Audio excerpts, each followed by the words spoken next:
Greetings, free thinkers. Welcome to the Hoggcast. How are you doing today? I hope you're doing fine. I certainly am. Okay, what do we have for you on today's episode? We have two good clips to watch with my own stellar, thoroughly intellectual response to those clips, both taking place in the train wreck that is Portland. We have Ted Wheeler's speech, in which he called out the usual suspects who have utterly taken over his city by name.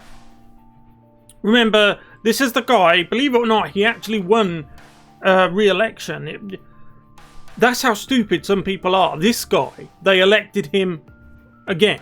Okay, now this guy here, if you can remember, if you've been alive that long, you'll remember when he actually tried to ingratiate himself with TIFA by going out and standing with them against his own law enforcement. Of course, the only thing that happened is TIFA turned on him. They turned on him. He got eaten by his own friend. Because that is essentially what the woke left is, the radical left is. When you boil it down to its essence, it is somebody needs to get eaten. Because it's a race to the bottom. And if your head pokes up just a little bit more, either ideologically or on a material level or on the greasy totem pole of identity politics, then that will be your day to be eaten. And then with you removed, when you've been devoured by the seething masses of the woke left, the next day, whoever's head is now poking up the highest, it's their turn to be eaten. The second clip we have to watch is from the Multnomah County Sheriff. He has some things to say in regards to what was happening in the city on New Year's Eve. So without further ado, we're going to get into these clips. But if you haven't yet, please like, subscribe, hit the notification bell and share this video around. That'll help me stay competitive with the likes of CNN and MSNBC, who will be your only choice if they had their way. Let's go. Pencil neck himself, Ted Wheeler. Efforts at de-escalation have been met with ongoing violence and even scorn from radical TIFA and anarchists. He called them out by name. In response, it will be necessary to use additional tools and to push the limits of the tools we already have.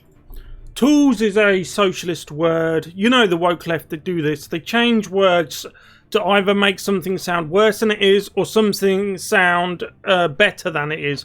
By tools, he means law enforcement. To bring the criminal destruction and violence to an end.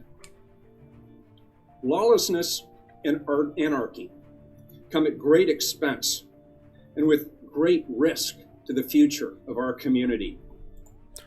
Why are you saying this now? You could have said this at the beginning. Donald Trump has been saying this for 4 years. You said that Antifa doesn't exist. You said it was a myth. Your friend Joe Biden said it's an idea.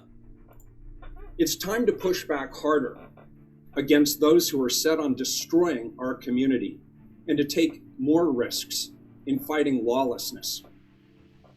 In closing, once again, I condemn anyone who engages in violence or criminal destruction, no matter what their ideology. My good faith efforts at de-escalation have been met with ongoing violence and even scorn.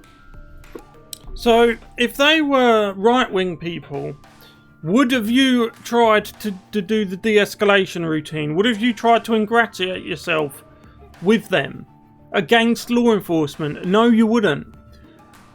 Do the Democrats really despise Orange Man that much that they are willing to make your life a sacrifice they're willing to take? For months, like 6 months, the residents of Portland, the businesses, I don't know how any businesses, with everything that's happened in 2020, in Portland especially, I don't know how there's a single privately owned business still in operation. Really, I don't. You let your own people stew in the hatred of radical leftism, which you've now finally called out by name, after spending 6 months trying to, quote, de-escalate. And what did that get him? He's had to move out of his own condominium. He had to move out of his own condominium. Okay, so you're about to hear from the Multnomah County Sheriff, who speaks about the activities of the woke left in Portland, specifically on New Year's Eve, in which they destroyed their own headquarters. The woke left's headquarters. I jokingly say headquarters. They destroyed all the Starbucks. I want to say, first and foremost, that the violence last night was criminal and reprehensible. It was a focused attack on the Justice Center, a public safety facility. They've been doing that for months. That houses the men and women that protect and serve this community, as well as adults in custody that we have a legal and moral responsibility to protect. I arrived at the Justice Center last night at approximately 10:30 p.m.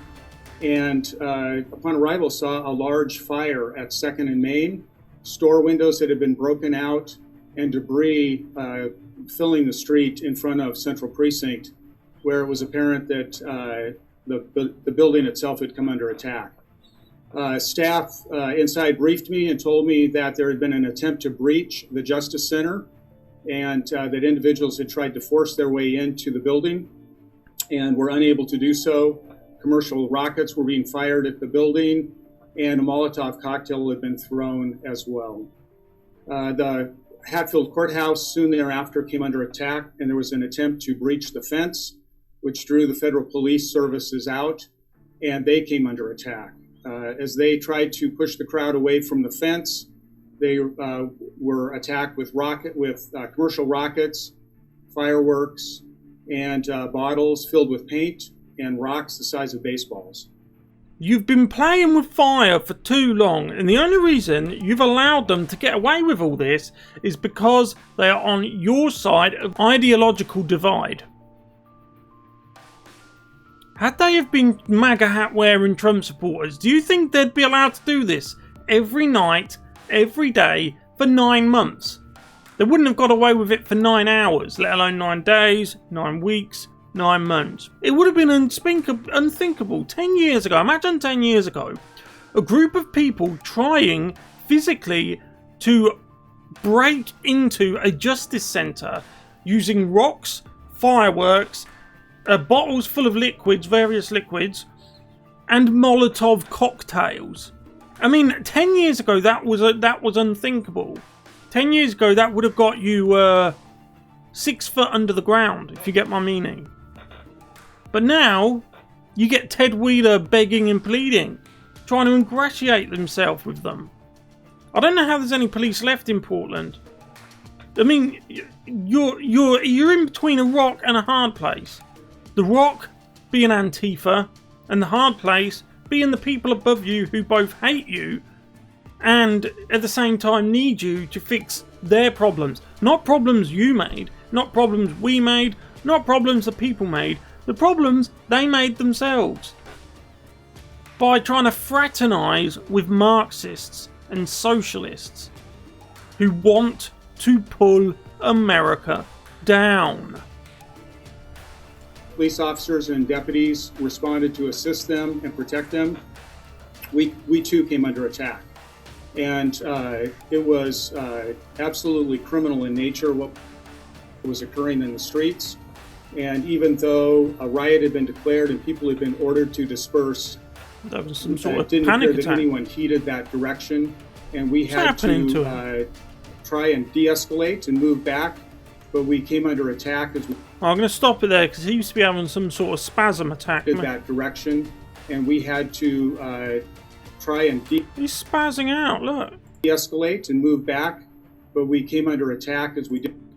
He's a robot. I don't think he's even a real person, look. It didn't appear that anyone heeded that direction, and we had to try and de-escalate and move back, but we came under attack as we did so. Just any other night. The only difference is it had a New Year's Eve before it. Had it been Tuesday, November the 19th, it would have just been a normal night in Portland. Anyway, that's the events happening in and around Portland on New Year's Eve. Just more of the same, more of the smashing, destroying, all of the usual stuff by the usual suspects who get away with it as usual. One point I keep making when I do videos about this, Portland in particular, is for people to do this every day and every night for months and months. It's been over 6 months. I think it maxes out about 9 months. I think that's about when the first zone appeared. To do that all that time tells me 2 things, and it should tell you 2 things as well. Those 2 things are, one, most importantly, these people are being funded by somewhere, okay? I know they're a bunch of misfits, a bunch of whatever, but they're being funded by people who have a lot of money, who actually have brains and who are pulling the strings. They have big bank accounts and open checkbooks to fund these people, okay? And secondly, and do you know what? I suppose it's equally important.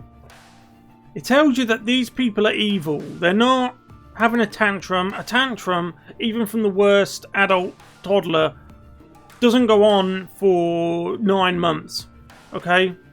These people are destroying things in and out and doing all these heinous acts day in, day out for months on end. It just does not stop. It's really gotten so bad, even their best friend in the whole world, Ted Wheeler, is now calling them out by name. That's how bad it is, and that shows you these people are evil. They aren't good. They're bad, and it's just a fact of life. I know the modern education system wants you to think that everything's good and always was and always will be. The fact of the matter is there's just some evil people out there, okay? And Portland seems to be, for whatever reason, a magnet for evil. Thank you very much for watching this video. If you haven't yet, please like, subscribe, hit the notification bell and share this video around. That'll help me stay competitive with the likes of CNN and MSNBC. I'll see you in the next one. Goodbye.